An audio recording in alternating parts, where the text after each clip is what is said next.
예, 정확습니다. 발해를 대조영이 만들었다라고 모두가 그렇게 알고 있죠. 크나큰 착각입니다. 이 엄청난 착각을 우리가 하게 된 데는 하나의 큰 역사 대왜곡의 물줄기가 있습니다. 발해에 대한 이런 엄청난 오해들. 일단 나라 이름이 발해다. 발해의 대부분 인구 구성원은 말갈족이다. 말갈인 다수나라다. 사실 이 두 개가 발해에 대한 가장 큰 오해인데 이 3번도 따지고 보면 1번, 2번, 3번이 사실 따로 노는 게 아닙니다. 다 하나로 연결되어 있는 대외곡의 같은 물줄기예요. 일단 1번이 3번하고 연결이 되는데 일본의 육국사라고 일본에서 본인들의 정사사서 6개를 칭하는 게 있습니다. 이 육국사 중에 속일본기라는 사서가 있어요. 일본의 정사사서인 거죠. 물론 이 사서들이 본인들의 허장성세를 위한 허풍, 뻥이 있고 그건 전혀 믿을 가치가 없는 것들이지만 본인들 허풍과는 관계가 없는 제3국 사람의 발언을 있는 그대로 기록한 내용이 하나 있어요. 그걸 하나 보도록 하죠. 759년자 기록. 발해 사신 양승경이라는 발해인이 와서 발해 왕의 서신을 일왕한테 읽어줍니다. 대독. 고려국왕 대흠무가 말하노라. 예정을 잃지 않고 사신을 보내 다음에 물품을 보내노라. 대흠무는 발해 3대왕 문왕이죠. 문왕이 양승경을 일본으로 보낸 거예요. 그러면서 문왕이 뭐라고 서신에 썼냐? 본인 자신을 나는 고려국왕 대흠무다. 이렇게 직접 편지에 스스로 썼습니다. 발해왕이 스스로를 고려왕이다 이러고 있는 거죠. 고구려가 최소한 장수왕 시절부터 나라 이름이 고려죠. 광개토대왕부터 고려로 했다는 설도 있고 여튼 최소 장수왕 이후부터는 고구려가 아니라 고려입니다. 그럼 여기서 말하는 고려라는 건 고구려란 얘기죠. 즉 발해의 진짜 이름은 발해가 아니고 고구려였다는 겁니다. 이렇게 발해인 자신의 발언이 명백히 기록에 있는데 이걸 지금 아무도 인정을 안 하는 거죠. 발해인 본인이 우리나라 이름은 고구려다, 고려다 하고 있는데 우리는 계속 당나라가 붙여준 이름인 그네들은 그네들이 하사한 이름이라고 말하고 있는 발해라고만 하고 있는 거죠. 답답한 얘기인데 이 명백한 사실을 어떻게든 부정하고 싶어서 온갖 이야기들을 들이밀곤 하지만 명백히 발해인 본인 자신이 우리 국호는 고구려야 하고 있는 것이니 이 팩트를 어떻게든 부정하려고 온갖 얘기를 해봐야 이 기록을 세상에서 태워버려서 없애지 않는 한 이거는 이렇게 남아있는 거죠. 그러니까 대놓고 이렇게 기록이 떠 먹여줘도 거부하니 지금 다들 발해 발해 하고 있는 건데 사람이 눈으로 보고 머리로 생각한다고 생각하지만 실제로 그런 사람은 별로 없어요. 눈이 아닌 고정관념으로 보고 고정관념 안에서만 생각하는 게 인간인 것이죠. 이 대오해하고 이 2번 이 부분이 또 다 있는 건데 이것도 말이 안 되는 얘기죠. 무슨 발해가 말갈이니 인구 다수예요. 말도 안 되는 얘기지. 말이 안 되는 수많은 이유가 있지만 정사사서에 이렇게 나오는 말갈들 중에 흑수말갈과 백산말갈이 있어요. 각각의 위치는 이렇습니다. 이 고라고 된 부분은 우리가 고구려 초기 수도라고 알고 있는 국내성 부근이죠. 그러면 백산말갈과 흑수말갈이 이렇게 살고 있는데 이들을 같은 말갈족이다. 동일한 말갈 동족 집단 이렇게 묶는 게 말이 되겠습니까? 이 백산하고 흑수 사람들이 그래 우리는 같은 단일 종족 위대한 말갈 형제야 이런 동질 의식을 가졌을 턱이 없죠. 평생 서로 얼굴도 안 보고 살았을 텐데 서로 존재 유무조차 거의 신경도 안 쓰고 살았을 거예요. 걔들 누군데? 근데 후세 사가들이 이들하고 이들을 동일한 말갈 동족이다 이렇게 묶는 게 말이 되겠습니까? 서로 간에 잘 알지도 못하는 A, B 두 집단을 다 같은 말갈이다, 말갈 형제다 이렇게 묶어버리는 게 딱 봐도 너무 터무니가 없죠. 그것보단 당연히 위치상 이 백산 사람들은 저 먼데 있는 만날 일도 없는 흑수보다 오히려 이 고구려 중심지 사람들하고 정체성적으로 훨씬 더 가까웠겠죠. 그런데 이렇게 가까이 있는 고구려인들과 백산인들을 절대 철저하게 나눠지고 절대 가깝지 않은 완전 동떨어진 집단이다라고 철저하게 끊고 저 하염없이 멀리 있는 흑수하고는 우리 같은 위대한 말갈 형제여 이렇게 했다는 건데 그냥 코미디 같은 얘기죠. 이런 게 역사의 정답이 되어버린 희대의 블랙 코미디. 오히려 이 백산 말갈이라 분류된 이 사람들은 본인들을 고구려 부류라고 생각했을 가능성이 훨씬 높겠죠. 그럼 본인들이 본인들을 고구려인이라고 생각하는 사람들한테 아니야, 니네들은 절대 고구려인 아니고 저 멀고 먼 흑수하고 무조건 똑같은 말갈 형제야. 그게 맞아.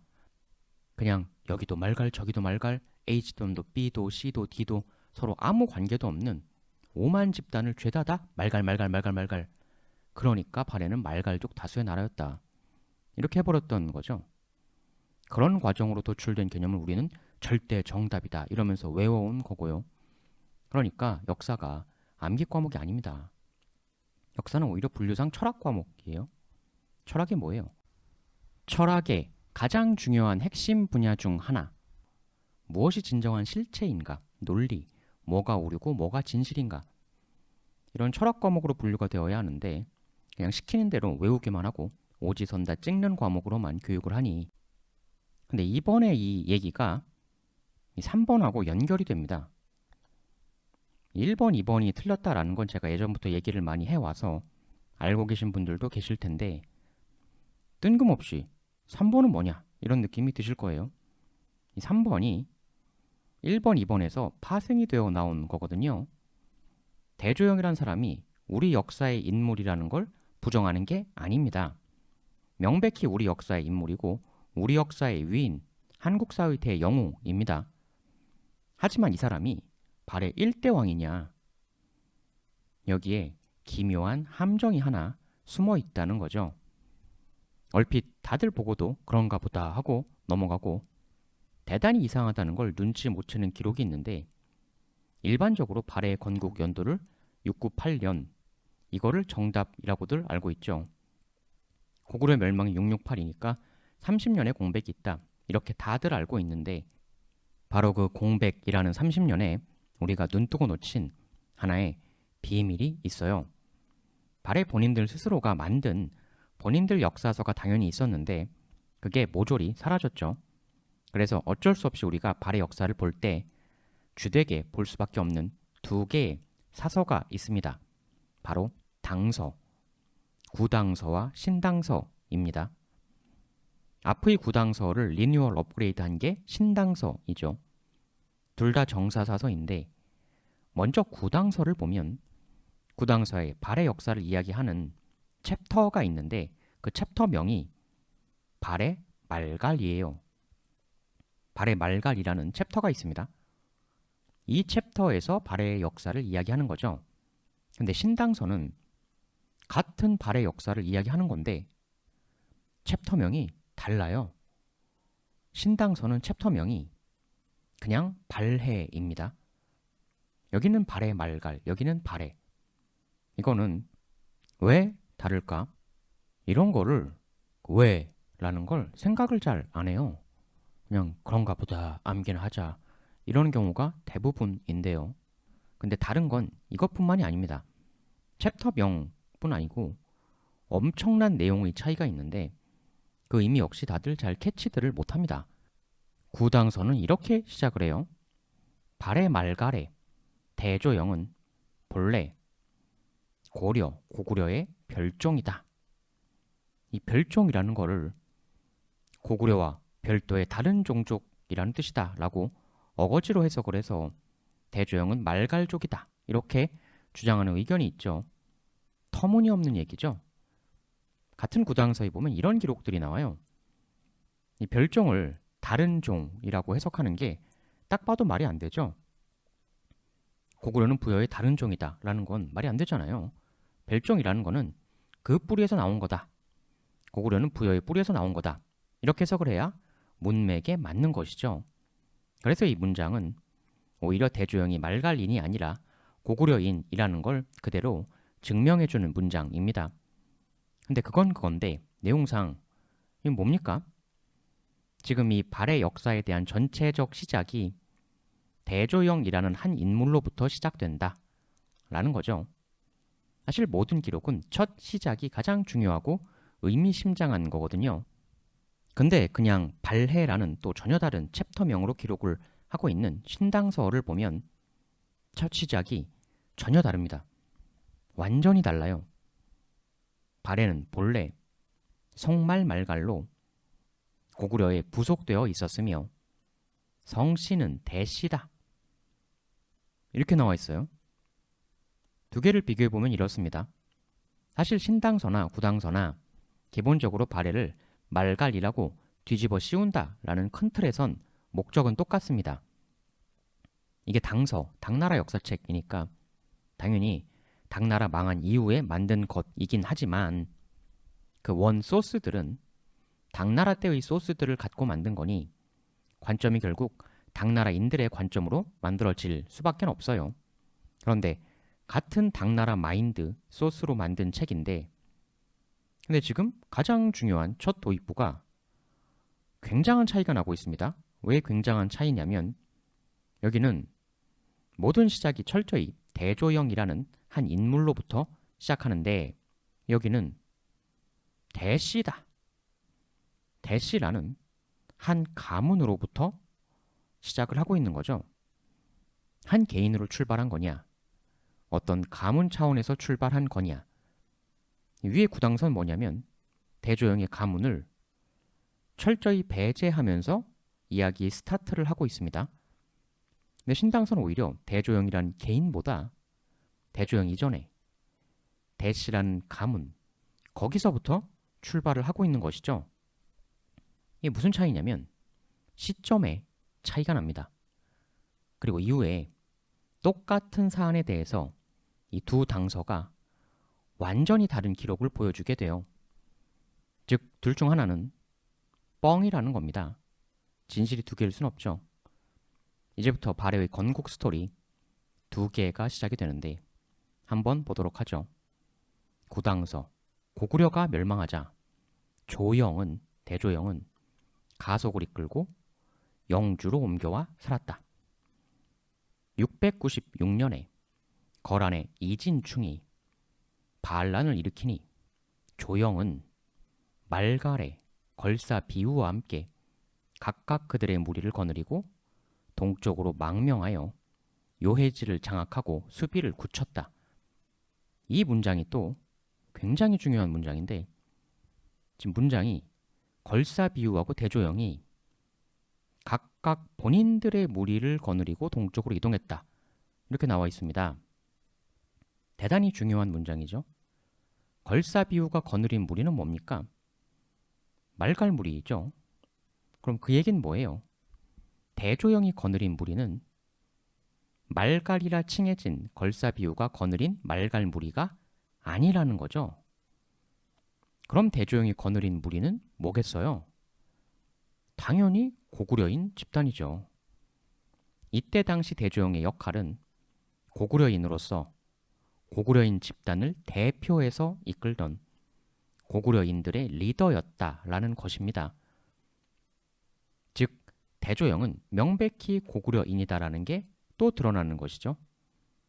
그러니까 당나라인들이 남긴 소스로 어떻게든 발해를 말갈로 매도를 하려는 의도를 지녀도 제대로 된 통찰력으로 보면 그 껍질의 의도를 뚫고 우리가 이렇게 진실을 꿰뚫을 수가 있는 것이죠.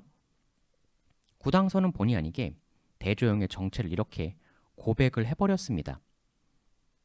근데 이후 거란 이진충이 사망하자 당나라의 측천무후는 대장군 이해고에게 명하여 그 남은 잔당을 토벌하게 하였다. 하여 이해고는 먼저 걸사비우를 공격했다. 지금 내용이 건너뛰죠. 왜냐하면 원래 난을 일으킨 건 거란 이진충이었잖아요. 근데 이진충 사망 이후에 이해고가 잔당을 토벌한다고 하면서 지금 걸사비우를 공격하고 있습니다. 이 이해고라는 인물은 원래는 이진충해 밑에 있던 사람이죠. 근데 이쪽으로 투항해서 넘어간 건데, 근데 이 거란의 난을 얘기하면서 이 난의 자녀 세력이 이쪽이다. 이 얘기는 당시 거란의 난에 말갈과 고구려인들이 함께 했었다.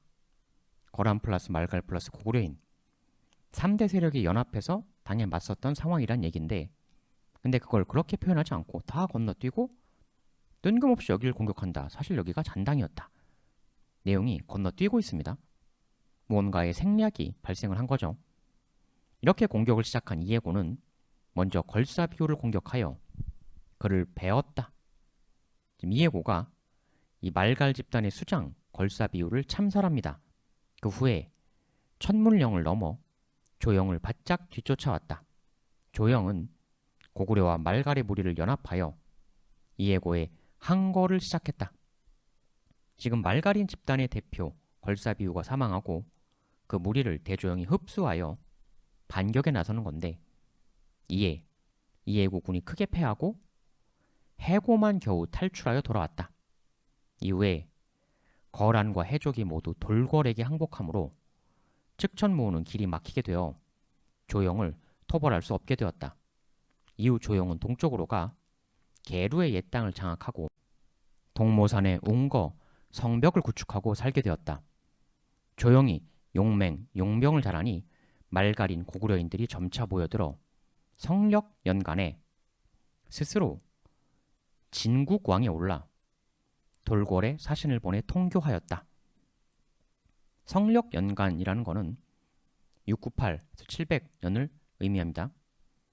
그리고 지금 이 진국이라는 게 나와요. 상당히 중요한 내용인데 좀 뒤에서 이야기해 볼 거예요. 매우 중요한 내용입니다. 조영이 왕이 된 그 나라는 남쪽으로 신라와 접하였고 땅은 사방 2000리, 병력은 수만에 달했다. 풍속은 고구려 및 거란과 같으며 문자가 있고 서적도 상당히 많다.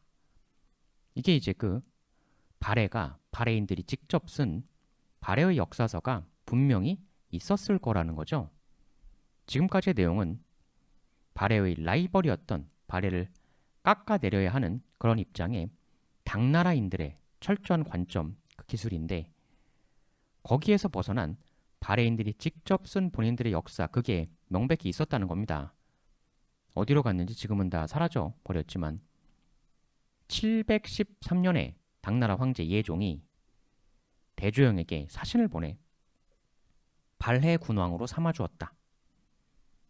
내용에 나와 있다시피 발해라는 나라 이름은 당나라에서 붙여준 이름입니다. 붙여준 시기는 713년이고 대조영은 스스로는 진국왕이다 이랬다고 했었죠. 발해라는 건 삼국지 읽어보신 분들은 아시겠지만 한나라에 그 발해라는 군이 있었죠. 삼국지 원소가 발해태수였잖아요. 대조영이 본인의 나라 이름을 본인이 정한 게 있었는데 지금 당나라 측에서는 그 본인들 영역의 일개 군 이름을 멋대로 붙여주고 있습니다. 이렇게 멋대로 붙여준 이름을 우리는 지금도 발해 발해 하고 있는 거고요. 이때 대조영의 이 나라는 사실상 고구려의 부활입니다.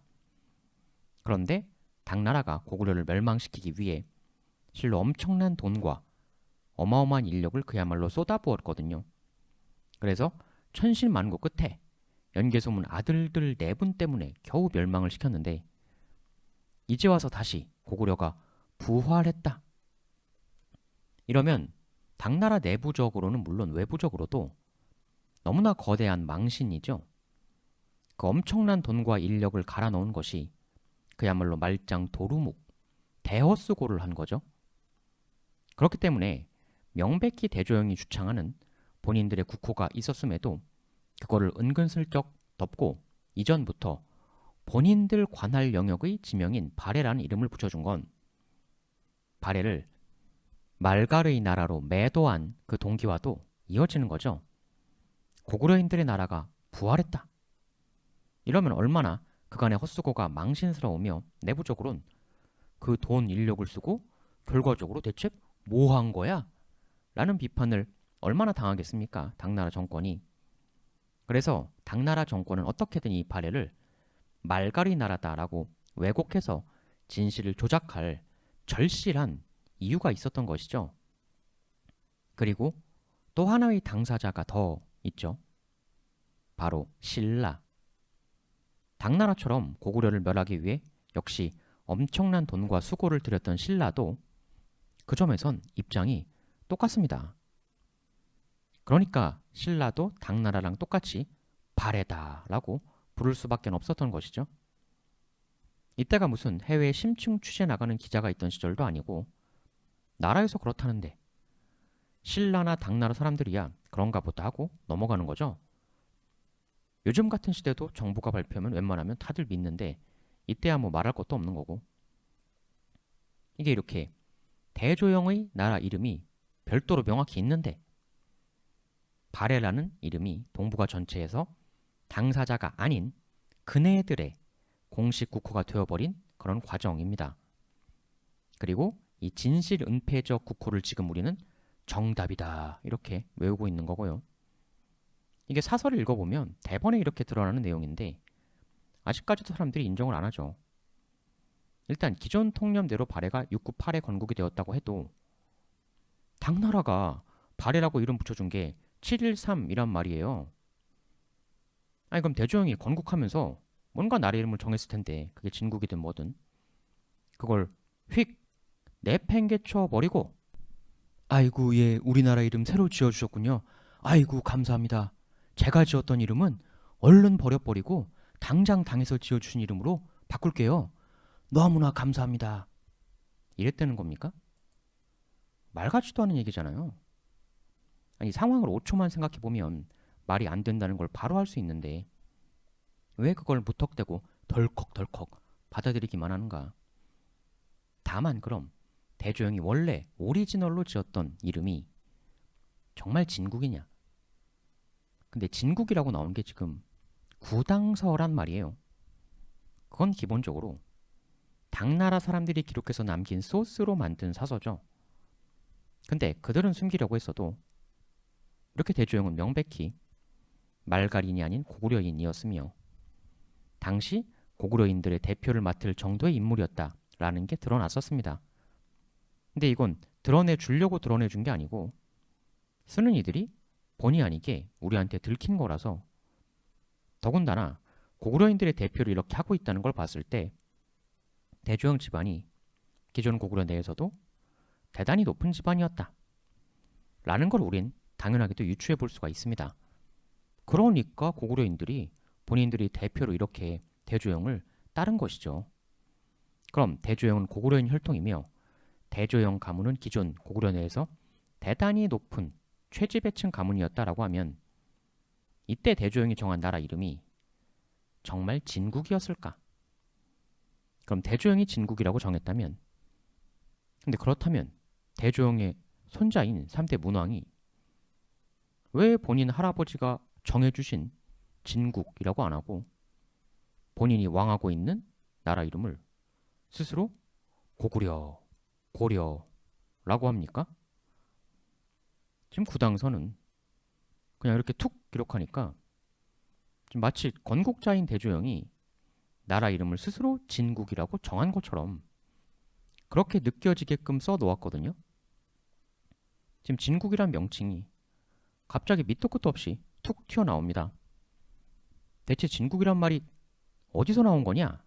이 설명을 생략하고 있는데 그래서 대조영이 손수 진국이란 국호를 만든 것처럼 착각을 불러일으킵니다. 그런데 전혀 그렇지가 않습니다.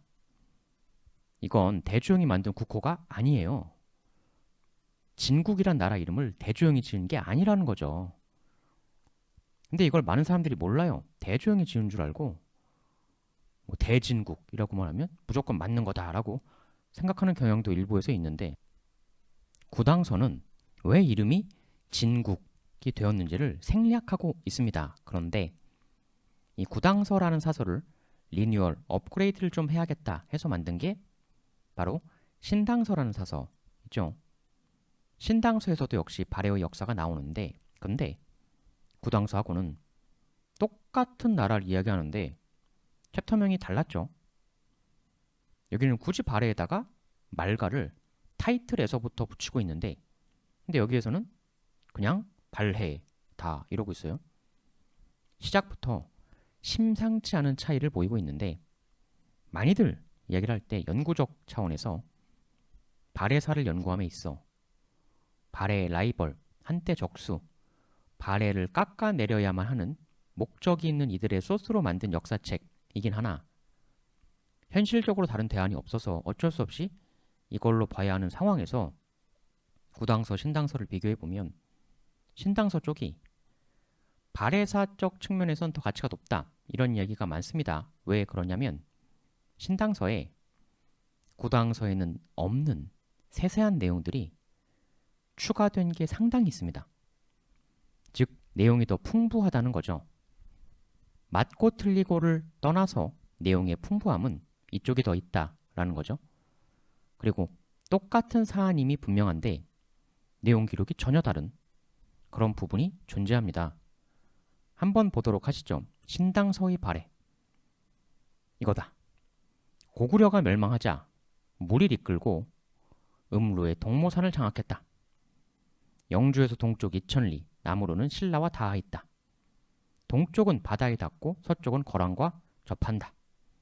696년에 거란 이진충이 영주 도독을 베고 반란을 일으키자 사리걸걸중상이라는 이가 말갈 추장인 걸사 비유 및 남은 고구려인들과 동쪽으로 달아났다.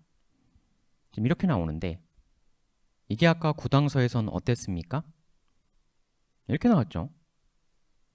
이진충의 난을 일으키니까 구당서는 말갈 걸사 비유와 고구려인 집단의 리더인 대조영이 동쪽으로 이동했다. 이거고, 이 내용은 걸사 비유하고 대조영이 파트너를 이뤄 같이 이동한 것으로 되어 있습니다. 근데 신당서는 그때 같이 이동한 파트너가 걸사 비유 N 대조영이 아니고 걸사 비유 N 사리 걸걸 중상 듀엣이었다는 거죠. 그럼 신당서 여기도 걸사 비유를 말갈 추장이다 이렇게 나오지 않습니까? 근데 이때 이동한 사람들이 고구려인도 있다고 나왔으니까 이 역시도 아까 구당서처럼 구당서도 어떻게든 발해를 말갈로 뒤집어 씌우려고 했지만 내용을 잘 보면 대조영이 고구려인이고 고구려인 집단의 리더였다는 내용을 스스로 드러내고 있는데, 그럼 신당서도 마찬가지 내용이죠. 걸사 비유가 말갈 추장이면 그럼 이 고구려인들 집단은 누가 이끕니까? 구당서에서의 대조영 역할을 하고 있는 사리걸걸중상, 이렇게 된다고 봐야겠죠? 근데 걸걸중상이라고 나와 있는 이 이름을 어떻게 볼 거냐라는 거예요. 이 내용은 조금 이따 나오는데 일단 내용 진행 보도록 하시죠. 이 다음에 엄청나게 대단히 중요한 내용이 나옵니다. 지금 이렇게 걸사비유와 듀엣으로 사리걸걸 중상이 동쪽 이동하고 나서 오르알 사이에 두고 성벽을 구축해 수비를 굳혔다. 그러자 당나라 측천무후가 걸사비유를 허국공, 걸걸중상을 진국공으로 봉하였다. 지금 굉장한 내용이 나옵니다. 굉장한 내용인데 다들 잘 주목을 안 하고 많이들 어물쩡 넘어갔던 내용이죠. 왜 엄청난 것이냐? 일단 이어서 보면, 그러나 이렇게 하여 측천무후가 용서하려 했으나 걸사비유는 그걸 받아들이지 않았다. 지금 측천무후가 타협안을 제시한 건데 걸사비유가 무슨 타협이냐? 이렇게 반발을 했다는 내용이에요. 하여 측천무후는 이해고를 보내어 걸사비유를 베었다. 그런데 이때 중상은 이미 세상을 떠나고 없었는데 하여 그의 아들 조영이 패잔병을 이끌고 도주했는데 이해고는 끝까지 추격하여 천문령을 넘었다. 조영이 고구려인과 말갈인을 모아 항전하니 이해고는 대조영에게 패전하여 돌아왔다. 이후 거란이 돌고래에게 붙어 길이 끊기게 되므로 더 이상 대조영을 공격할 수 없게 되었다. 이후에 조영은 걸사비우의 무리를 합병하고 본인이 있는 위치가 당나라와 먼 것을 믿고 나라를 세우고 스스로를 진국왕이라 부르며 돌궐과 통교하였다. 발해 땅은 사방 5,000리, 병력은 수만에 달한다. 아까 구당서는 2,000리라고 했죠? 발해 땅이 구당서에서 말한 것보다 훨씬 넓었다라는 겁니다. 부여, 옥저, 변한, 조선 등 바다 북쪽에 있던 여러 나라의 땅을 거의 다 장악하였다. 그리고 이 부분이 있었죠. 진국 왕에 올랐다. 아까 구당서랑은 좀 다르죠. 구당서는 지금 보면 한자가 다릅니다. 진국과 진국이죠. 근데 내용을 보면 아시겠지만 완전히 똑같은 내용이거든요. 그러니까 당연히 이 진국이나 똑같은 거죠. 같은 나라를 이야기하는 겁니다. 그러면 여기서 왜 이 진국이라는 명칭도 완전히 맞는 명칭이 될 수가 없는지 그걸 알 수 있게 되는데요. 이 진, 이게 문제입니다. 주역을 보면 이 진자가요. 동방, 동쪽을 뜻하는 단어입니다. 그러니까 진국이라는 게 무슨 얘기예요? 동쪽 나라라는 뜻이죠. 간혹 보면 발해는 당에서 붙여준 이름이니 대진국이라고 해야지 이렇게 이야기하는 경우도 있는데 이것도 근데 똑같아요. 동쪽 나라라는 게 무슨 뜻입니까? 중앙, 센터에서 동쪽이라는 얘기죠. 동쪽 나라란 얘기는 곧 중심이 아니라는 이야기입니다. 즉 동쪽 나라라는 명칭은 여기 있는 나라가 지어준 이름이라는 거죠. 아니, 이 나라가 본인을 중심의 오른쪽 나라라고 생각하겠습니까? 우리가 중심이고 니네가 서쪽이지 왜 우리가 중심의 동쪽이냐? 니네가 서국이지 오히려. 진국이 동국이란 얘기죠. 그러니까 우린 이 위 개념을 가질 게 아니라 이 아래쪽 개념을 가져야 하는 거죠.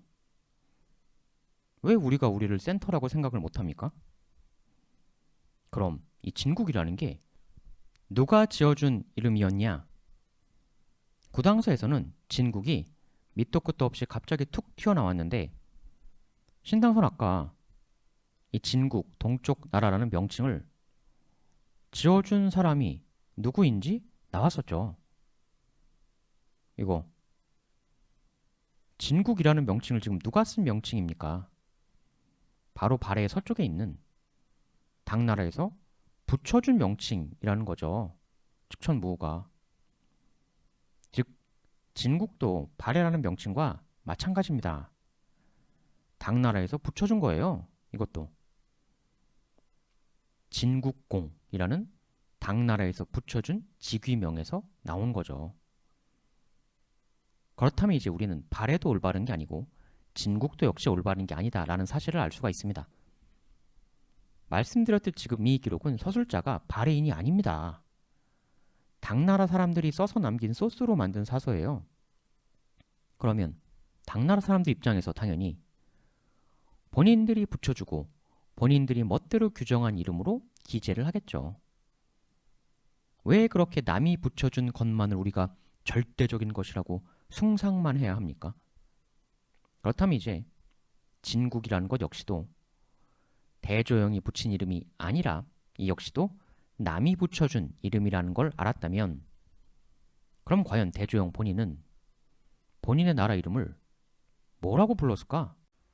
아니, 뭐라고 본인이 정한 게 있을 것 아니에요. 그럼 그건 뭘로 찾아야 합니까? 당연히 명백한 발해인 본인의 입에서 나온 기록이 있지 않습니까?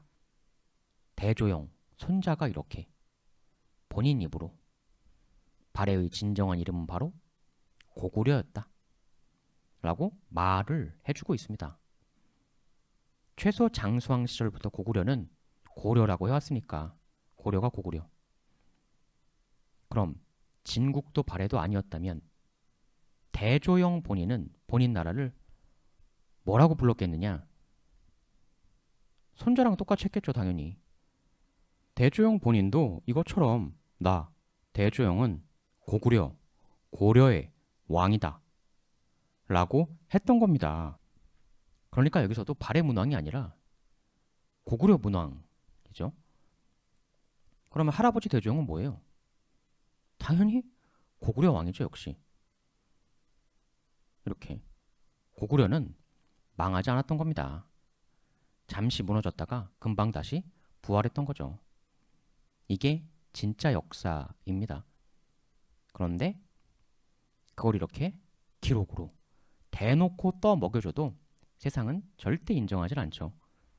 남이 발해에 대해 써놓은 기록만 정설이다, 정답이다, 숭상하고 발해인 본인이 본인에 대해 말한 코멘트는 그건 역사의 정설이 아니라고. 본인이 본인 자신에 대해 한 코멘트는 있어도 무시하고 남이 해준 얘기만 역사의 정설, 우리는 정설만 공부해야 합니다. 그래서 사람들이 아무도 모르고 오직 발해라고만 알고 있으니 강의에서도 발해라는 단어를 쓸 수밖에 없습니다. 세상이라는 게 참 무서운 게요. 아무리 말도 안 되는 얘기도 일단 정설이다, 정답이다 한번 해버리면 다들 거기에 절대적으로 고개를 숙이고 의심할 생각조차 못하게 돼요. 눈으로 뻔히 보이는 반대 증거가 있어도 그 고정관념을 못 넘어서죠. 그 정설이라는 것의 권위에 대해. 인간은 사회적 동물이라고 하잖아요. 우리는 우리가 독립적으로 사고한다고 생각하지만 실상 우리 한 명 한 명의 사고는 다 사회에 철저히 종속되어 있습니다. 그래서 사회에서 일단 이게 정답이다 해버리면 거기에 대해 다른 생각할 엄두도 못 내고 무조건 사고가 거기에 맹종하게 되는 그런 본능이 인간 대부분에게 어느 정도 다 있어요. 그 본능을 깨고 철저히 독립적으로 사고할 수 있는 사람은 우린 선각자라고 하는데 대부분 선각자는 극소수여서 대다수에게 이상한 반항하다, 이단하다 이런 취급을 받게 되죠. 인류 모든 선각자들이 예외 없이 겪은 경험입니다. 물론 이거는 선각자라는 거창한 얘기를 할 것도 없죠. 그냥 글자만 읽을 줄 알면 딱 보이는 거니까. 그런데 그걸 넘어서 우리는 한 가지를 여기서 더 볼 수 있어야 합니다. 그게 끝이 아니에요. 이 대조영의 진국왕이라 했다. 이 기록에서 잘 보면요. 그에 앞서서 진국이 또 등장하고 있죠. 여기 보면 대조영의 최고 리더가 되기 이전에 이미 같은 진국이 나오고 있음을 우리는 알 수가 있습니다. 직책이 여긴 공이고 여긴 왕이긴 하지만 근데 이 공이라는 건 당나라에서 멋대로 붙여주는 거잖아요. 너는 공이다. 웃긴 얘기죠. 아무 실질적 의미가 없는 거죠. 당나라에서 멋대로 형식적으로 그렇게 정해버린 거지. 그게 무슨 실질적 의미가 있습니까? 공이. 여기서의 공과 왕은 실질적으로는 아무 의미 차이도 없는 것이죠. 여기도 리더고 여기도 리더인 거죠. 그렇다면 마치 대조영이 처음 나라를 건국한 것처럼 신당서도 이렇게 쓰곤 있지만 실제로는 실질적으로는 진국이라고 명명될 수 있었던 그 정도의 집단은 이미 대조영 이전부터 구축이 되어 있었다. 이 역시도 신당서가 어거지로 감추려고 했지만 이렇게 드러날 수밖에 없는 실체였다라는 것입니다. 그러면 똑같은 진국, 즉 대조영은 진국의 2대 리더인 거죠. 그럼 처음 진국의 리더라고 불려지게 된 그 1대 리더 누구입니까? 대조영의 아버지 중상이죠. 일부에선 여기서 이 진국이라 칭했던 이 나라하고 나중에 발해라 칭해진 나라하고 어떻게든 어거지로 끊으려고 하는 얘기들도 엄청 많은데, 아니 이걸 어떻게 끊어요? 말이 안 되는 얘기죠. 발해가 진국이고 진국이 발해죠. 그럼 발해가 진국이면 진국의 시작점이 어디예요? 중상부터잖아요. 중상부터 이미 진국이라고 불리고 있지 않습니까? 그럼 이 기록을 통해서 우리는 발해의 진정한 건국자가 누구임을 알 수가 있습니다. 대조영 이전에 이미 당나라가 타협의 손길을 이렇게 내밀 정도로 이미 나라의 세력을 구축하고 주변으로부터 인정도 받은 그 사람, 진국공이라고 당도 인정할 수밖에 없게끔 구축해낸 사람, 중상이죠. 대조영 아버지, 대중상. 그런데 지금 우리는 대조영만 기억하고 실질적 진짜 건국자인 대중상을 중요하다고 인식들을 전혀 못하고 있어요. 왜 그렇게 되었을까? 대중상이라고 부르면 안 된다. 걸걸중상이라고 불러야 한다라는 주장도 있죠. 일단 당나라 사람들이 쓴 기록 소스에는 대중상이 아니고 걸걸중상, 사리걸걸중상 이렇게 나오고 있긴 합니다. 이 얘긴 조금 이따 해볼 거예요. 그럼 왜 이렇게 대중상은 그 엄청난 업적에 비해 역사에서 대삭제를 당했는가? 일단 우리가 1차적으로 알 수 있는 건 구당서라는 사서가 실제로는 대중상이 한 건데 그걸 아들 대조영이 한 일로 기록 덮어쓰기를 했다는 것을 발견할 수가 있습니다. 구당서의 스토리 흐름은 이래요. 1. 거란 이진충이 난을 일으켰다. 2. 대조영이 걸사비유와 함께 걸사비운 말가린을 대조영은 고구려인을 이끌고 동쪽으로 이동했다. 물론 이건 숨기려고 했지만 아까 우리가 찾아낸 거죠. 이진충이 사망하고 측천무후가 이해고에게 잔당을 공격하라는 명령을 내렸다. 이해고가 걸사비운 이겼으나 대조영에겐 참패하고 돌아갔다. 이 내용이었어요. 그런데 신당서는 거란 이진충이 난을 일으키자 사리걸걸 중상이 말갈 주장 걸사비우 및 고구려인들을 이끌고 동쪽으로 왔다. 여기서도 역시 말갈은 걸사비우가 고구려인은 중상이 이끌었겠죠. 여기부터가 엄청난 차이를 나타내는 건데, 아까 구당서는 이 이진충의 난 이후 동쪽 이동을 걸사비우가 같이 한 게 대조영이라고 했었어요.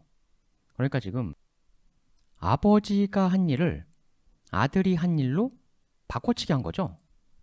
구당서는 대조영의 아버지라는 인물을 공중증발시키고 아버지가 한 일을 아들 대조영이 한 걸로 덮어 쓴 겁니다.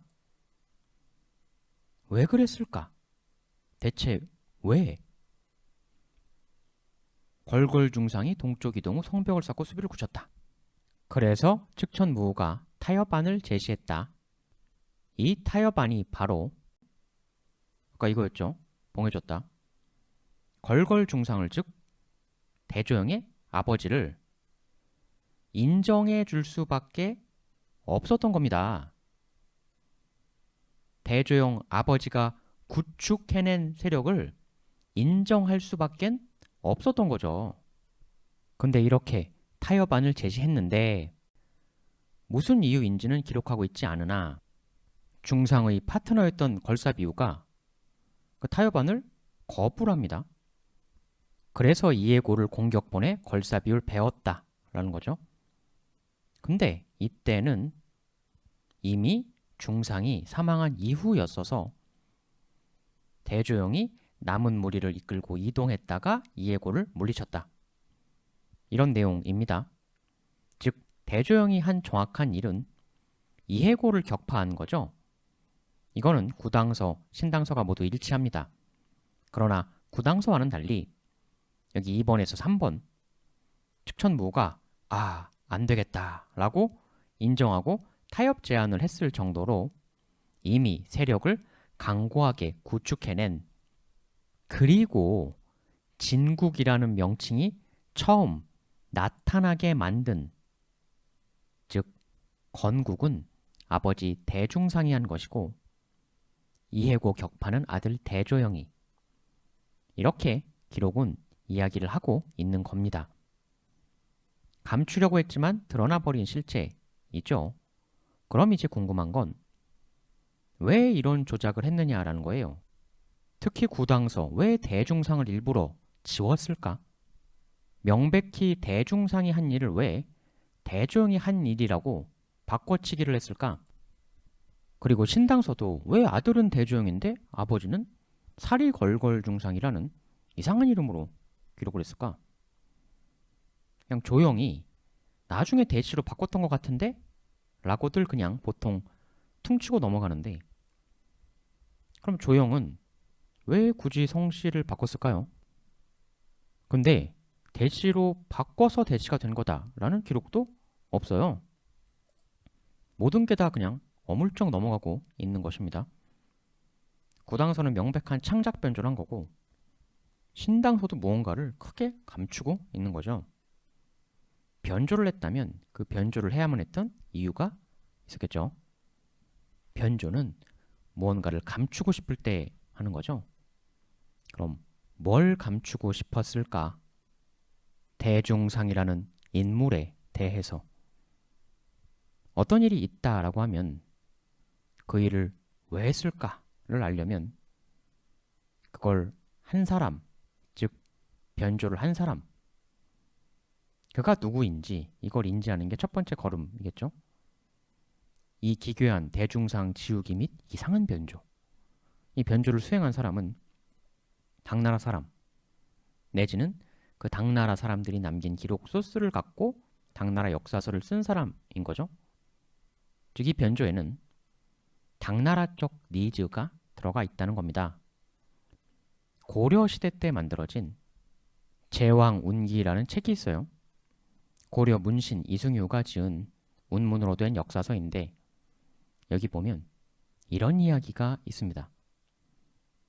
이전에 고구려의 장수였던 대조영이 갑신년에 나라를 일으켰다.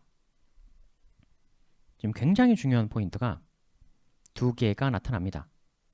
하나는 이전에 고구려의 장수였던 대조영의 원신분을 이야기해주고 있는 거죠. 그렇다면 이거는 대조영 아버지 대중상의 신분이기도 할 겁니다. 고구려인으로서 고구려의 장수였다는 거죠. 그런 집안이었다는 거예요. 이 고구려 장수였다는 거는 어떻게든 발해와 고구려의 연관성을 끊으려고 발버둥 쳐야만 했던 당나라인들이 남긴 기록에서는 사라져 있었지만 없었죠. 그나마 우리 민족 나라 고려 문신이 쓴 여기에는 이렇게 흔적이 남아 있습니다. 근데 사실 이거는 당나라 인사들이 그렇게 흔적을 없애려고 했어도 대중상 조용 부자가 고구려인들 집단을 이끄는 대표였다는 걸 통해서 우리가 이미 꿰뚫어 볼 수 있는 사안이긴 한데, 근데 두 번째 포인트, 갑신년에 나라를 세웠다. 이게 대단히 놀라운 얘기예요. 왜냐면 다들 현재 발해의 건국 연도는 698이다. 이게 정답이다 라고 알고들 있죠. 근데 갑신년이 언제냐면요, 684년이에요. 지금 무려 이 통설과 14년이나 차이가 납니다. 그럼 이 문장은 발해는 684년에 건국된 나라이다 라는 문장이 되는 거죠. 그런데 684년이면 발해를 대조영이 건국했다는 게 말이 될 수가 없습니다. 아까 당나라에서 대중상을 진국공으로 인정해 준 게 이진충의 난 이후거든요. 그렇죠? 근데 이진충의 난은 696년에 난 일이에요. 그러니까 아버지 대중상을 진국공이라고 인정해 주는 것도 696년 이전의 일은 될 수가 없죠. 696 이후 일인데, 그럼 684하면 당연히 대주영 아버지 대중상이 멀쩡히 살아있던 시절이죠. 대단히 왕성하게 활동을 하고 있던 시기였습니다. 그럼 당연히 여기 대조영이 아니라 대중상이 684에 나라를 일으켰다라고 해야 맞는 게 되는 거죠. 즉 발해 건국자는 대조영이 아니고 아버지 대중상이 될 수밖에 없는 연도라는 겁니다. 다만 대중상이 역사적으로 삭제되거나 역할이 대단히 축소되었기 때문에 대조영으로 사람 덮어쓰기가 발생을 한 것이란 얘기죠. 아까 구당서에서 사람 덮어쓰기 했던 것처럼 기존 고정관념에서는 고구려 멸망과 발해 건국의 격차는 이렇게 30년의 격차가 난다 되어 있는데 684면 격차가 상당히 줄어듭니다. 그리고 그렇게 되면 684 이후로도 대중상은 상당히 더 긴 세월을 사니까 684에 건국했다면 대중상의 어마어마한 대활동이 건국을 만들어냈다라고 볼 수밖에 없겠죠. 만일 그랬다면 그 대중상의 어마어마한 대활동이 누군가에 의해 역사에서 의도적으로 삭제된 겁니다. 근데 684가 또 끝이 아닙니다.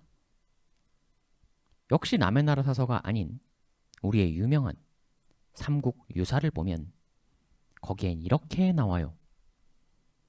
삼국사에 따르면, 삼국사라는 게 뭐냐면 보통 구삼국사라고 부르는데요. 실제로 있었던 사서인데 없어진 거죠. 근데 삼국유사가 그 구삼국사를 보고 거기의 내용을 인용해서 쓰고 있다라는 겁니다. 그럼 거기에 뭐라고 나오냐? 의봉 3년 고종 무인에 고구려의 잔당들이 태백산 아래를 의지하여 나라 이름을 발해라 하였다. 여기 보면 의봉 3년 고종 무인 이게 나옵니다. 언제냐면요. 6, 7, 8년입니다. 즉 발해 건국이 6, 7, 8년에 이뤄진 것이다 라는 기록인 거예요. 제왕운기보다도 6년이 더 당겨진 거죠. 여기 보면 근데 나라 이름을 발해라고 했다라고 쓰고 있는데 이게 시기적으로 논리적으로 발해가 될 수가 없습니다. 왜냐하면 발해라는 명칭을 당나라에서 붙여준 건데 그 붙여준 시기가 아까 713년이었잖아요. 발해가 여기대로 6, 7, 8 건국이라면 발해라고 명명된 게 건국 무려 35년 후인데 6, 7, 8 건국 때는 나라 이름을 발해라고 할 수가 없는 거죠. 말이 안 되는 얘기죠. 그러면 발해라고 당해서 명명하기 35년 전에 고구려 잔당들이 건국했다는 이 나라는 그 35년 전에 나라를 세울 때는 나라 이름을 뭐라고 했겠습니까? 당연히 발해 말고 다른 국호로 건국했겠죠. 나라 이름도 안정하는 건국이라는 건 있을 수가 없으니까. 근데 그게 이렇게 발해가 도저히 될 수가 없다면 그럼 진짜 국호는 뭐였겠습니까? 이거죠. 발해왕 본인이 직접 이야기한 왜 발해니 진국이니 하는 남이 지정해준 명칭만 횡행하고 발해인 본인들이 건국하면서 직접 지었을 별도의 고유의 나라 이름은 왜 사라졌을까? 그거야 새로 만든 게 아니니까. 새로 국호를 만든 게 아니고 기존에 있던 걸 그냥 쓴 거니까. 고구려, 고려. 나라를 없던 걸 새로 만드는 게 아니라 기존에 있던 고구려를 다시 부활시킨 것이라는 게 그들의 진짜 지향이었으니까. 즉, 이 기록은 오히려 발해인들 본인들의 진짜 국호는 절대 발해가 될 수 없는데 당과 신라에서의 역사 덮어쓰기가 이루어졌던 것이다 라는 그 모순된 변조의 흔적을 우리에게 알려주고 있을 뿐인 거죠. 즉 아까 제왕운기는 대중상일 수밖에 없는 시기인데 대조영이 했다. 사람 덮어쓰기를 한 거고, 여기는 시기상 발해가 국호가 될 수가 없는데 국호를 발해라고 했다고 국호 덮어쓰기를 하고 있는 거죠. 그러나 그럼에도 불구하고 숫자라는 진실, 연도라는 진실에 그 감춰졌던 흔적들이 툭, 툭 삐져나오고 있는 겁니다. 그러면 왜 진실을 앞뒤가 맞지 않게 각각 절반만 보여주고 있는가? 내용을 보면 표현이 좀 그래요. 고구려 잔당이다. 이 부정적 표현이죠. 제왕운기나 삼국유사나 다 고려시대 때 만들어진 것들인데 왕건이 세운 고려가 얼핏 고구려 정신을 계승한 것 같지만 실제 왕건 고려 사람들은 나라 이름만 고려일 뿐 실제 거주민들은 신라 사람들이 그대로 이어져 온 거죠. 왕건도 신라인이었죠. 신라와 발해의 관계는 당나라와 발해의 관계하고 똑같습니다. 라이벌이죠. 신라와 발해도. 그리고 신라 역시 당나라처럼 고구려를 멸하기 위해 엄청난 돈, 인력, 노력 쏟아 부었던 나라인데 근데 고구려가 다시 부활했다? 인정할 수 없죠. 인정하기 싫죠. 고구려나 발해를 대하는 입장이 당나라하고 완전 똑같습니다. 고려의 삼국사기 같은 사서는 고구려를 너무 대놓고 폄하하고 신라 띄워준다는 얘기 너무나 유명하죠. 고려의 삼국사기는 신라를 오히려 정통으로 보고 기술합니다. 근데 그건 여타 고려의 다른 사서들도 다 마찬가지예요. 그럴 수밖에 없죠. 고려 거주민, 그들의 조상이 그대로 다 신라 사람인데 고려의 삼국사기는 이렇게 고구려를 엄청나게 비하하는 사서입니다. 여기 고구려는 당나라 말을 안 듣는 나라였다. 그래서 문제국가였다. 이렇게 이런 고구려 비하적 사대적인 관점을 취하고 있는 건데 고려라고 해서 고구려 발해에 전혀 호의적이지 않다. 오히려 신라랑 똑같은 입장이다. 그래서 고려의 사서 즉 신라 사람들의 후손들의 사서도 이렇게 고구려 잔당이니 하면서 부정적으로 쓰고 있는 건데 다만 잔당이라는 부정적 표현을 써도 발해가 철저히 고구려 잔당 즉 고구려인들의 나라였다는 그 팩트만큼은 도저히 부정 못하고 있습니다. 그리고 더 중요한 포인트는 바로 이 678입니다. 이거라면 역시 발해의 진짜 건국자는 대조영이 아닌 대중상이 될 수밖에 없다는 것입니다. 대중상은 696 이후에도 최고 리더로서 살아있었으니까 678에는 리더로서 그의 맹활약기였겠죠. 즉 대조영은 2대 왕, 대중상이 1대 왕이라는 것입니다. 발해가 고구려의 부활이라는 걸 절대 인정할 수 없는 고구려 발해를 너무나 싫어하는 신라인들의 후손의 나라 고려의 사서이지만 그나마 남이 아닌 우리 민족 사람들이 쓴 사서에서 이렇게 진실을 추적할 수 있는 흔적, 특히 우리가 알고 있는 것보다 발해 건국이 훨씬 앞이다라는 흔적들이 복수의 기록에서 여기저기 발견이 되고 있는 것입니다.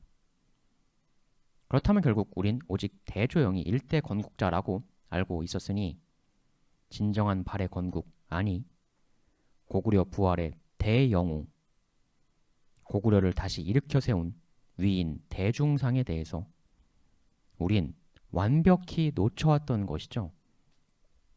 대조영은 대중상의 충실한, 훌륭한 계승자였던 것이다. 첫 시작은 대중상이었다. 그럼 당나라인들의 소스로 만든 구당서는 왜 그렇게 길을 쓰고 대조영 아버지 대중상을 역사에서 지우려고 오만 변조를 다 했던 것일까? 아버지를 지운 구당서의 의도는 뭐였을까? 이거를 우리가 생각을 해봐야겠죠? 그래야 진정한 역사의 진실에 접근할 수가 있을 것입니다. 구당서란 사서는 발해의 역사를 다루는 챕터명을 굳이 발해의 말갈이다 이렇게 해서 어떻게든 고구려와의 연관성을 끊고 말갈하고 묶으려는 그런 시도를 했던 사서였죠. 그렇다면 구당서 전체의 서술 방향성이 발해와 고구려의 연관성을 끊는 게 주 테마였다면, 그렇다면 이 대조영 아버지를 일부러 지워버린 변조도 당연히 그런 목적 선상에 있었다고 봐야겠죠. 그렇다면 696 이후까지 명백히 살았던 대중상인데 684나 678에 건국이 이루어졌다는 그 기록들은 무엇을 우리에게 암시해주고 있는 것인가? 아들 대조영은 고구려의 장수였다고 했습니다. 그렇다면 당연히 그 아버지 대중상도 고구려의 장수였겠죠. 대중상은 고구려의 신료였고 아까 당서에서 말갈 대표는 걸사비우, 고구려인 대표는 대중상이었다는 내용을 우리가 꿰뚫어 볼 수가 있었죠. 그렇다면 대중상은 고구려에서 대단히 높은 그런 위치의 신료였을 것이다 라고 충분히 유추해 볼 수가 있습니다. 고구려 멸망 668. 그런데 만일 발해의 건국이 삼국유사, 구상국사 인용대로 678이라면 건국, 즉 고구려 부활 작업은 당연히 678보다 더 이전에 착수가 되었겠죠.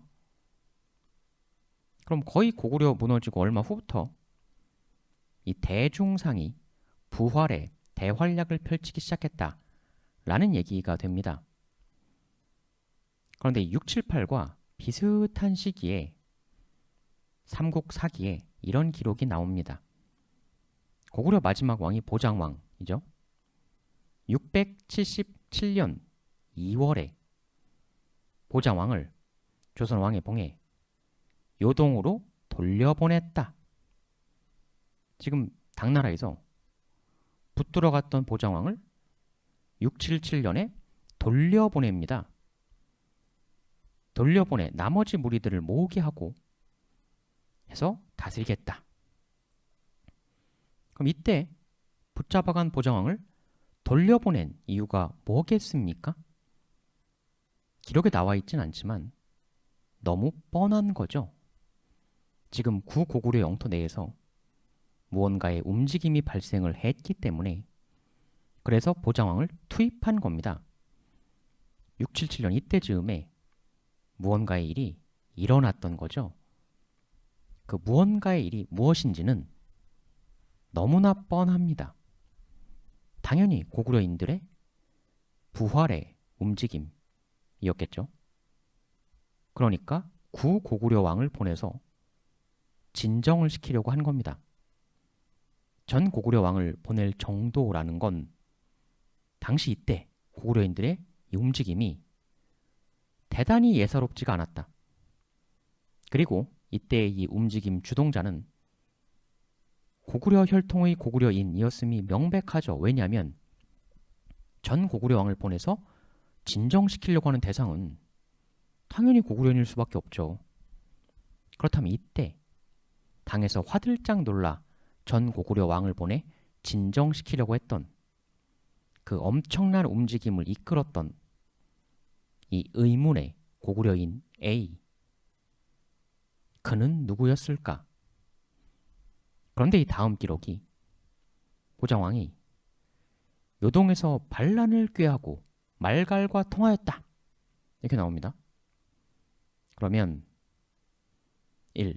의문의 고구려인 A가 당나라 입장에서의 반란 즉 고구려 부활을 도모했다. 2. 그 움직임에 놀란 당나라가 전 고구려 왕을 파견해서 이 고구려인을 진정시키려 했다. 이 A는 옛날에 보장왕의 고구려 신하였겠죠. 그런 구관계를 통해 이 움직임을 진정시키려고 당나라에서 돌려보낸 것이죠. 3. 그런데 되려 보장왕도 난을 꾀했다. 즉, 이 고구려인 A가 일으키고 있는 움직임에 동참을 해버렸다. 라는 것입니다. 보장왕이 고구려인 A에게 오히려 합류했다.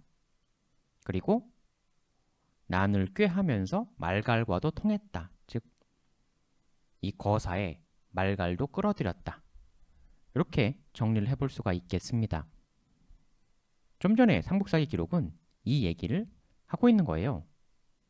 그런데 아까 고구려인들을 이끄는 고구려인들이 대표였으면서 말갈 대표하고도 파트너십을 체결했던 인물 누가 있었습니까? 걸걸중상, 즉 대중상. 대조영의 아버지였죠. 말갈 추장과도 통하면서 당시 고구려인의 대표였던 인물. 그리고 당나라가 구고구려인들의 움직임에 크게 놀라 전 고구려 왕을 보내 진정시키려고 했던 이 움직임 즈음 시기 바로 다음에 즉 그 677 다음해인 678에 발해가 건국되었다라고 하는 삼국유사가 인용한 구삼국사의 이 내용, 이때의 이 큰 움직임을 이끌었던 인물이 추 고구려인의 대표로 고구려의 부활, 발해 건국을 이끌었던 인물인 대중상이 아니었을까? 나중의 역사에서 고구려인 대표 역할을 했다는 걸 봤을 때 대중상은 이 고구려인 A의 매우 유력한 후보가 될 수 있는 것이죠. 만일 그거라면 구당서가 어떻게든 대중상의 존재를 지우려고 변조에 발버둥을 친 것도 그 동기가 이해가 되는 부분이 생깁니다. 보장왕을 돌려보내야 할 정도로 고구려 부활이 대움직임을 이끈 고구려인 A 대중상의 존재 자체가 발해는 곧 고구려다라는 즉 고구려의 부활이라는 살아있는 증거가 될 수 있기 때문에 존재 자체가 고구려와 발해를 연결지어주는 그런 사람이었기 때문에 구당서가 굳이 대중상을 아예 삭제하고 사람 덮어쓰기를 한 이유가 바로 그것이 아니냐. 신당서는 구당서처럼 아예 존재를 지운 건 아니지만 대신 이름을 사리걸걸중상이다 이렇게 하고 있어요. 신당서가 이렇게 써버리는 바람에 대중상은 현재 사람들이 인정하는 공식 이름이 아니죠. 현재는 걸걸중상이 많이 쓰입니다. 근데 걸걸중상이 과연 써있다고 무조건 정답이냐? 송나라 때 만들어진 5대 회요라는 책에 보면 회요라는 거는 그 나라의 제도나 연역을 기록한 책인데요. 거기엔 사리는 관직명이다 이런 내용이 나와요. 그러면서 5대 회요에선 풀네임을 대사리 걸걸중상이다 이렇게 나옵니다. 그러면서 설명을 뭐라고 하냐면 대가 성씨고 사리는 관직명이며 걸걸중상이 이름이다 이렇게 합니다. 그러면 사리는 이름이 아니니까 대씨의 이름 걸걸중상 그럼 대걸걸중상이다 라는 거예요. 그리하여 대조영 아버지의 이름에 대해 이렇게 무려 5가지 형태가 나오게 되는 거죠. 그러면 사리는 관직이라면 걸걸은 뭐냐라는 거예요. 사실 정확한 뜻은 아무도 모릅니다. 근데 신당서를 보면요. 이런 얘기가 나왔었잖아요. 발해의 성씨가 대씨다.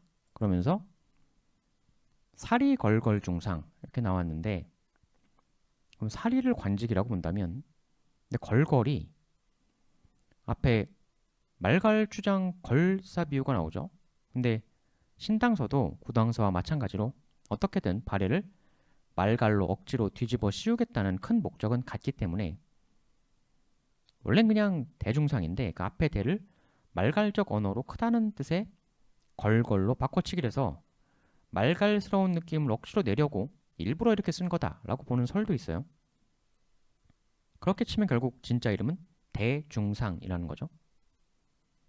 또 나중에 대조영이 원래는 다른 성씨인데 대시로 바꾼 거다 이런 기록도 전혀 없거든요. 그냥 발해는 대시다. 처음부터 이렇게만 되어서 시작하기 때문에 그럼 후손들 이름이 대조영, 대무예, 대흠무 이런 식으로 대 플러스 뭐뭐 이렇게 되기 때문에 그러면 중상만 대 플러스 걸걸중상 이거는 부자연스럽다. 역시 후손들처럼 대뭐뭐만 해서 성씨 하나 이름들 당연히 그 패턴이었지 않겠느냐. 그래서 역시 대 플러스 중상 대중상이라고 봐야 하지 않겠는가. 그게 합리적이다. 이런 시선도 있는 거죠. 어떤 사서에서는 존재가 지워지고 어떤 사서에서는 이름이 이상하게 기록되고 그러나 그 사서들은 하나같이 고구려라면 경기를 일으키는 당나라적 관점의 소스로 쓰여진 사서들이라면 당나라 관점이 대중상을 그렇게 감추고 변조하려고 했다는 건 무엇을 의미하겠는가? 그리고 명백히 이렇게 발해의 진짜 건국자였음에도 불구하고 발해와 고구려를 어떻게든 끊으려는 당나라 관점의 사서에서 유독 철저히 지워지고 있다는 걸 봤을 때 이 대중상이야말로 발해와 고구려의 진정한 가장 강력한 연결고리 그런 인물이었을 것이다 라는 생각을 충분히 해볼 수가 있는 것이죠.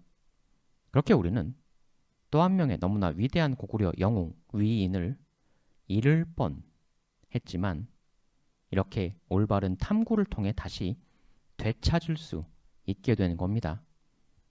물론 그 되찾는 건 오직 이 영상을 보신 여러분들만 되찾으실 수 있는 거죠. 그 점은 매우 안타깝습니다. 당서의 이런 왜곡 변조뿐만 아니고 발해에 대한 것들은 너무나 많이 가리워지고 숨겨져 있는 상태예요. 발해 황후묘 같은 것도 철저하게 비공개 아닙니까? 공개를 안 한다는 건 무슨 뜻일까요?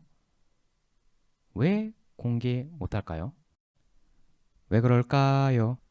대체 무엇이 드러나는 게 그렇게 두려워서 꼭꼭 감추고 있습니까? 대체 뭘 감추고 싶은 것일까? 사실 너무나 뻔한 거죠. 너무도 뻔하디 뻔한 걸 왜 뻔하다고 말을 못합니까? 비공개, 즉 감추고 있다는 사실, 그 행동이 사실상 나타내주는 진실이라는 게 뻔할 수밖에 없죠. 예를 들어 어떤 유튜버가 구독자를 비공개하고 있는데 전 구독자 1000만입니다. 이러면 그걸 믿을 수 있습니까? 정말 1000만이 맞는지 확인할 수 있는 방법이 있습니다. 1000만 맞는지 구독자 공개해보세요. 하면 되는 거죠. 공개를 하면 1000만이 맞는 거고.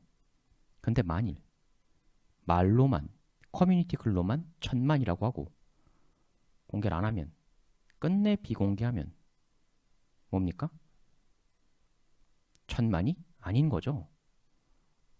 1000만이라고 했던 그 말, 그 글은 사실이 아니라고 유추하는 게 당연히 그 상황에선 합리적일 겁니다.